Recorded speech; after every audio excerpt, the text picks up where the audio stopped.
तुम्हारा एक ये क्वेश्चन था।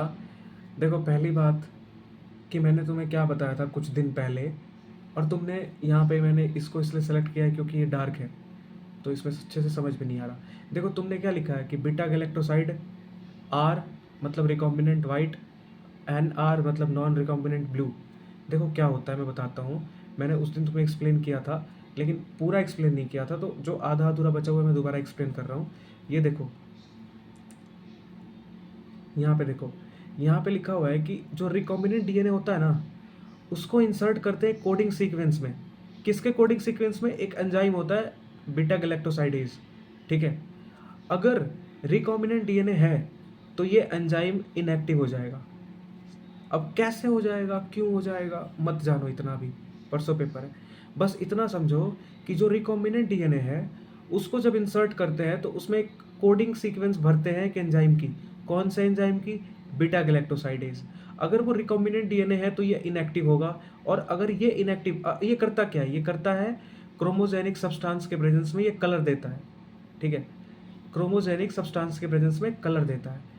समझ में आ गई बात? ये क्या करता है? क्रोमोजेनिक सब्सटेंस के प्रेजेंस में कलर देता है।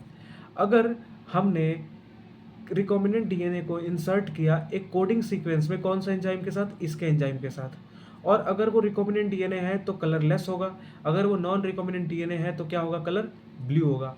तो देखो ये क्वेश्चन क्या है यहाँ पे, ये इसने क्वेश्चन ने क्या कहा है कि in the above represented plasmid an alien piece of DNA is inserted at a E cori। यहाँ पे इंसर्ट किया है विच विल बता, और ये देखो एंजाइम भी लिख रखा है कि बीटा गैलेक्टोसाइड है। तो इसने बोला कि will be chosen to select the recombinant colonies. तो भाई रिकॉम्बिनेंट कॉलोनीज कलर देंगी? नहीं देंगी। तो पहला option blue colour, colony grown, भाई कॉलोनी देंगी ही नहीं, कोई कलर होगा ही नहीं। तो यहाँ पे चौथा ऑप्शन दिख रहा है, white colour colonies will be selected. देखो ब्लू वाले तो होंगे नहीं, ब्लू वाले तो नहीं होंगे ना। और हम इसको बीटा गैलेक्टोसाइड का जब भी यूज़ आता है, जब भी इस एंजाइम का यूज़ करते हैं, तो एनसीईआरटी में ब्लू कलर और वाइट कलर की बात करी गई है। वाइट कलर यानी कलरलेस एक तरीके से। ठीक है। White is the colour but colourless, या फिर वाइट रिकॉम्बिनेंट डीएनए के लिए यूज़ होता है। तो इस बात का ध्यान रखना कि जब भी किसी रिकॉम्बिनेंट डीएनए को हम इंसर्ट करते हैं तो उसको एक कोडिंग सीक्वेंस दे देते हैं। कौन सा कोडिंग सीक्वेंस होता है वो? बीटा गैलेक्टोसाइडेज का। ये बीटा गैलेक्टोसाइडेज क्या करता है? अगर रिकॉम्बिनेंट डीएनए है तो ये वाला एंजाइम बीटा गैलेक्टोसाइडेज इनएक्टिव हो जाएगा, और जब ये इनएक्टिव होगा तो किसी भी तरह का कोई कलर नहीं देगा, और ये इनएक्टिव तभी होगा जब वो रिकॉम्बिनेंट डीएनए ट्रांसफॉर्म हो जाएगा।